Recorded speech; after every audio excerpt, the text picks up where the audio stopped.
অবিচার চলতে পারে না। দেশটা অবিচারের রাজত্ব হয়েছে, অনাচারে, ব্যভিচারে। এটা কি বিচার হলো? এটা হলো তো এই যে হাজার হাজার মানুষ আসতেছে, তারা কি পায়?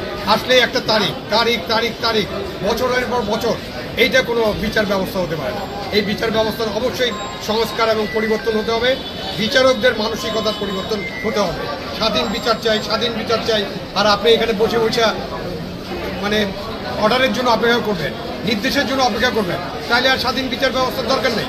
বলে দেন যে আমরা বিচার করতে পারতেছি না। আপনি আদালতে বলছিলেন যে পিটিশন বাতিল চাই, আমি এটা চাই না, যা আবেদন বুঝছি, এটা অভ্যাস হয়েছে। আমি এখানে আনন্দ পাচ্ছি।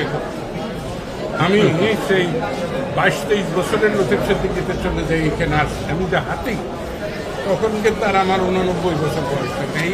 এই আনন্দটা উপভোগ করতে চাই, সেই জন্য আর আমি ওটা চাইলাম না। এটা তো আপনি স্যাটায়ার করে বলছেন, মানে না। আমি আন্তরিকতা পরিহাস বা উপহাস করি না।